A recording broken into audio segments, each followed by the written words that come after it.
Baiklah, di sini kita akan melaksanakan kegiatan konseling kelompok kita. Sebelum memulai kegiatan konseling kelompok, alangkah baiknya kita membuat terlebih dahulu. Izinkan saya membawakan dokumen agama lain serta menyesuaikan. Kita bersatu di dalam doa. Allah Bapa yang baik, Allah Bapa yang berkata dalam kerajaan surga, terima kasih Bapa karena Engkau memberkati kami hingga pada siang hari ini. Kami akui ya Bapa, kami melaksanakan kegiatan konseling kelompok. Semoga konseling kelompok kami ini berjalan dengan lancar ya Bapa. Bapak akui banyak dosa yang kami perbuat, setelah itu supaya tidak terhalang dalam menerima berkat yang Kau berikan. Dalam nama Anakmu Tuhan Yesus Kristus, saya berdoa dan mengucap syukur. Amin. Baiklah, sebelum kita melaksanakan kegiatan konseling kelompok, alangkah baiknya saya menjelaskan terlebih dahulu apa itu konseling kelompok.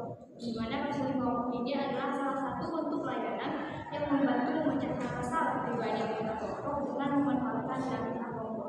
Adapun tujuan dari konseling kelompok ini yaitu di samping mengentaskan masalah anggota kelompok, juga bertujuan untuk mengembangkan aspek kepribadian anggota kelompok yang dimana bisa berbicara di depan umum, berani mendengar pendapat orang lain, dan mampu bertegar rasa. Adapun latar belakang dilakukannya konseling kelompok ini yaitu karena banyak masalah yang dialami yang tidak dapat diselesaikan dengan cara mereka sendiri. Adapun cara pelaksanaan dari konseling kelompok ini yaitu setiap anggota memiliki kesempatan untuk mengungkapkan perasaan, bertanya, berpendapat, menanggapi pendapat anggota kelompok lain, dan menggunakan bahasa yang tidak menyinggung perasaan anggota lain. Adapun asas-asas dari konseling kelompok ini yaitu asas kemanusiaan, asas kekinian, asas kesukarelaan, asas keterbukaan, dan asas kemerdekaan. Di sini kita akan menggunakan konseling kelompok kita ini akan menggunakan teknik client center, di mana client center ini yaitu pendekatan yang difokuskan pada tanggung jawab dan kesambutan klien untuk menemukan cara-cara menghadapi kenyataan secara penuh. Pusatnya adalah klien, bukan konselor. Di mana tujuan dari teknik ini adalah membantu konseling menemukan konsep dirinya yang lebih positif lewat komunikasi konseling serta mencapai kemandirian dan integrasi diri. Baiklah, di sini saya akan menegaskan kembali cara pelaksanaan konseling konseling, di mana para Anda semua memberikan pendapat, tidak ada pendapat yang salah dan tidak ada salah. Dan jika ingin memberikan pendapat, silakan mengatakan.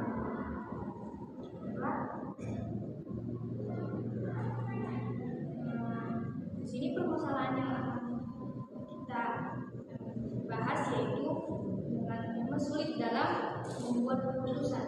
Mungkin Anda semua yang ada di sini memiliki atau pernah mengalami permasalahan tersebut. Mungkin Anda semua yang ada di sini bisa menceritakan dan menjelaskan permasalahan tersebut. Mungkin kita mulai dari siapa terlebih dahulu untuk menceritakan permasalahan tersebut.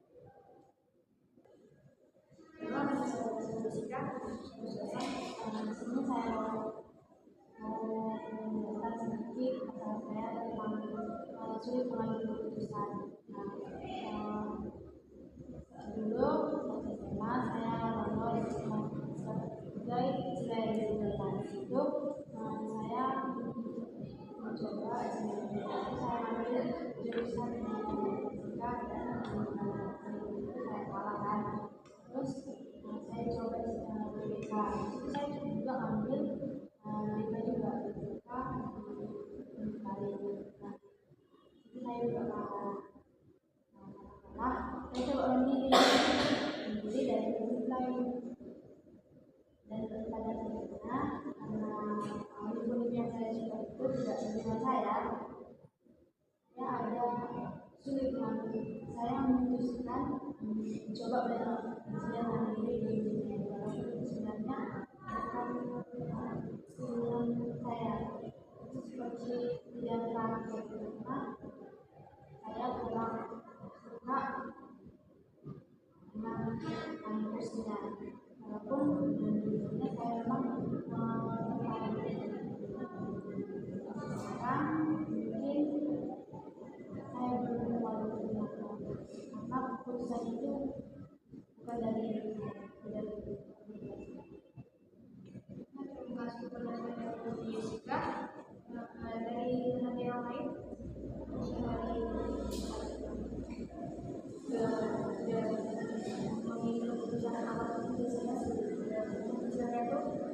sudah karena dalam sebuah saya bingung, saya harus nanya ya semua kepada orang tua sama kawan saya tanya kayak saya nggak percaya dengan pilihan saya sendiri, saya nggak bisa menentukan pilihan saya, keputusan saya, dan seperti dari sekarang juga tadi untuk menentukan pilihan saja saya membutuhkan waktu yang sangat lama karena saya masih tidak yakin dengan pilihan saya dan saya tidak yakin dengan kemampuan saya, dan saya juga bingung arahnya mau kemana, dan kemampuan saya selalu berjalan dengan keputusan apapun. Terima kasih kepada yang lain.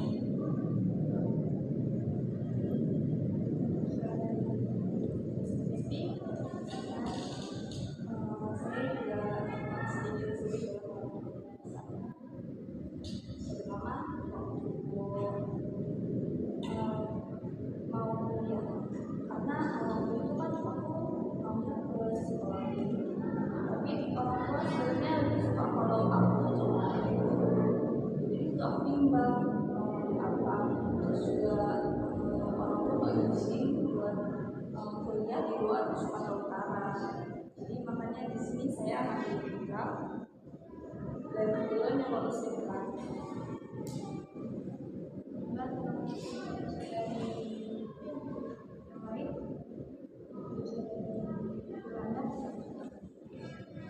Saya pun juga sulit dalam mengambil keputusan, apalagi terkait keinginan dan kebutuhan. Contohnya, ketika saya belanja, kadang saya bisa ambil barang, padahal itu bukan kebutuhan saya, itu milik saya dan dapat berdampak pada keuangan saya.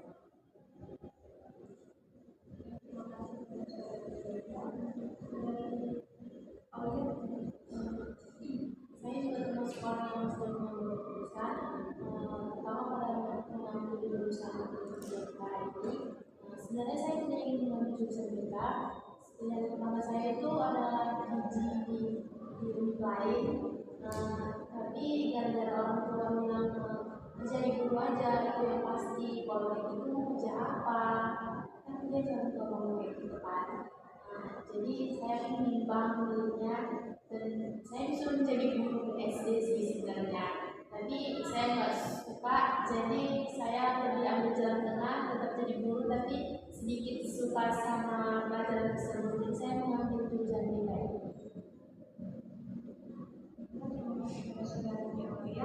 Setelah kita mendengarkan sama-sama yang semuanya, siapa yang akan kita undang setelah kita mendengarkan masalah yang telah saudara-saudari ceritakan tadi, siapa yang akan kita undang mungkin dari saudara-saudari yang memberikan pendapat. Masalah yang paling cocok untuk berjalan yaitu masalah dari saya. Mungkin bisa dijelaskan alasannya. Mungkin karena dia pas atau cocok sama dengan kita yang dibawakan lagi. Saya juga sependapat dengan saudari Nadia masalah yang sebenarnya diselesaikan. Yang lain setuju. Baiklah, kita akan menjawab masalah yang ditimbulkan oleh saudari Nadia. Bisa diceritakan lebih dalam tentang masalah yang ada. Jadi waktu SMA itu, waktu dari kelas 10 lah, emang tertarik ke psikologi. Jadi emang dari kelas 10 tuh udah nyari universitas mana aja yang ada jurusan psikologinya. Dan waktu itu sempet pernah pengen ke Undip ya, ke Universitas Diponegoro. Tapi orang tua dari awal udah melarang jangan keluar Sumatera Utara. Jadi akhirnya waktu kelas 12, waktu SNBP, aku pilihan pertama itu masukin psikologi di USU. Terus keduanya karena ada faktor orang tua pengen aku jadi guru, aku masukin unimed dan kedua karena masih isi jalur juga kan. Waktu pengumuman ternyata nggak lolos dua. Jadi itu sebenarnya sedih. Terus waktu SNBT situ bimbang lagi karena aku kan emang pengen ke psikologi, tapi orang tua pengen aku jadi guru. Itu bimbang mikir lagi di SNBT nanti masukin apa gitu. Terakhir keputusan finalnya sama kayak di SNBP, yang pertama di psikologi USU dan kedua di Unimed. Waktu pengumuman ternyata lulus. Situ berat hati ngambil di Unimed ini karena emang dari awal pengennya ke psikologi bukan ke BK. Karena kan kalau BK jadi guru, sedangkan aku ngerasa aku tuh nggak punya bakat buat jadi guru gitu. Tapi ya akhirnya diterima aja karena ya mungkin udah takdir. Mungkin dari cara-cara yang kita nyata di dalam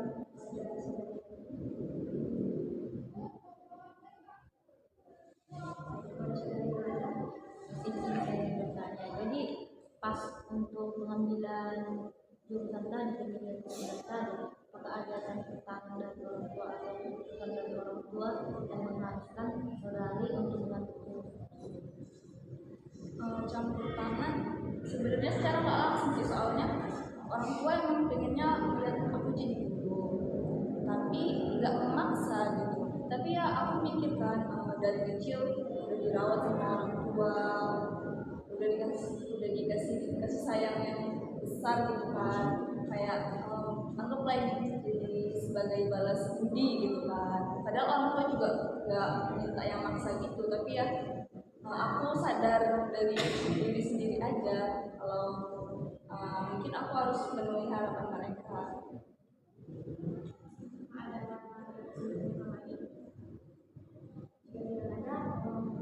apa faktor penyebab dari masalah yang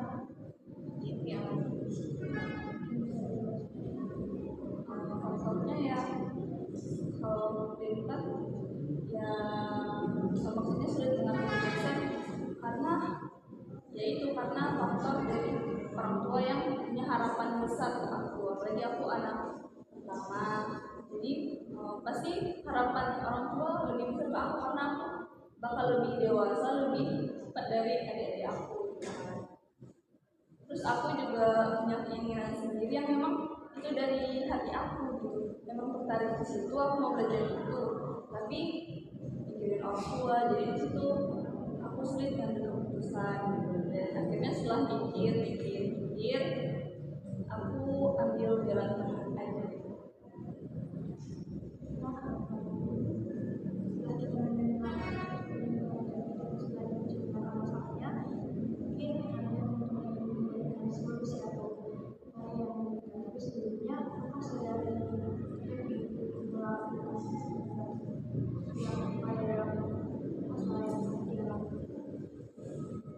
Jadi kalau saya sebenarnya kan orang tua aku pengennya aku jadi guru agama, tapi karena aku merasa jadi guru agama itu berat gitu. Jadi keputusannya karena aku tertarik di psikologi, orang tua mau melihat aku jadi guru, aku ambil BK karena di BK kan juga belajar psikologi. Jadi mungkin itu lebih cocok sama aku.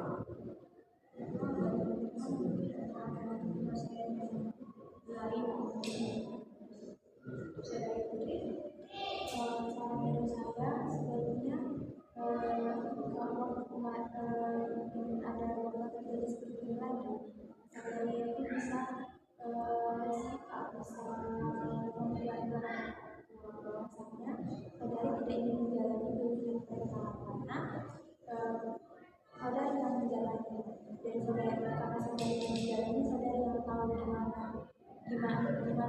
menjalani orang tua kan cuma hanya memberi saran jurusan atau apa gitu kan. Jadi dikasih pengertian kepada orang tua bahwasanya tidak mau karena kita kalau menjalani sesuatu yang bukan kemauan kita kan sulit.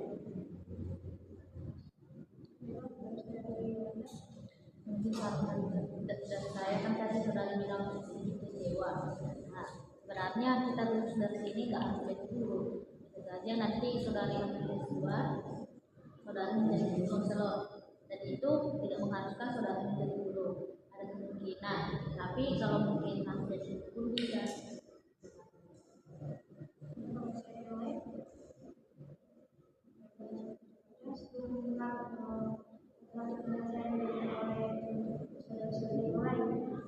Apa komitmen dari Happy dan kapan akan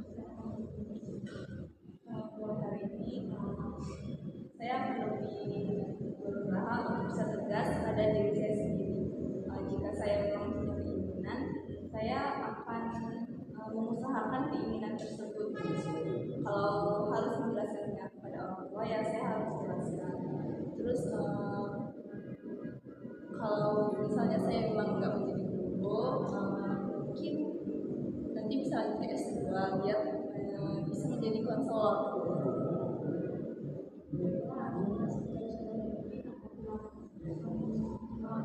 cerita sama yang teman-teman karena kegiatan kita ini bukan terakhir. Apakah ada kemajuan yang saudara dapatkan? Mungkin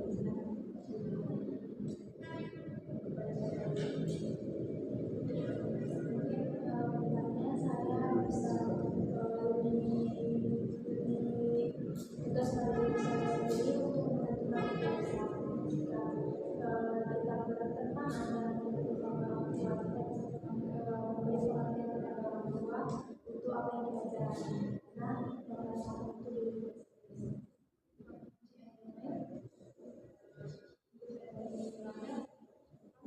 Sama seperti terdapat dari saudara Putri bahwa dalam mengambil keputusan itu kita harus tegas, karena jika kita salah mengambil keputusan akan berdampak sangat besar kepada diri kita sendiri. Jadi sebisa mungkin kalau mengambil keputusan itu harus meriset dulu mana yang paling cocok untuk diri kita.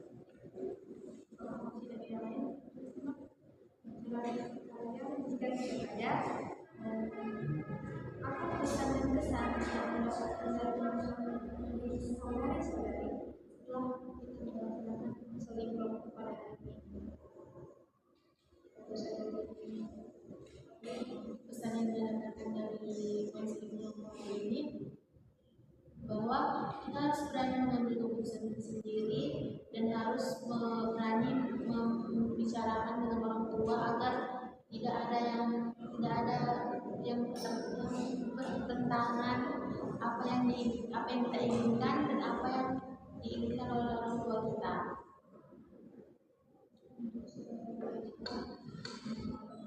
Itu mungkin kita harus lebih berani lagi untuk mencapai apa yang kita inginkan, terus keinginan itu sudah tercapai atau tidak tercapai sekalipun kita harus bertanggung jawab apa yang telah kita lakukan. Masih ada? Terima kasih kepada saudara-saudari semua yang ada di sini karena yang mau berbagi cerita tentang saya menghadapi dan memberikan solusi atau upaya kepada teman yang telah mengalami masalah atau tema yang kita bawa pada hari ini. Setelah punya kesimpulan dari kedua, ini kita mengakhiri juga dengan dua. Ini saya membawakan dua debat dan agama lain akan menyesuaikan. Tapi dalam satu dalam dua.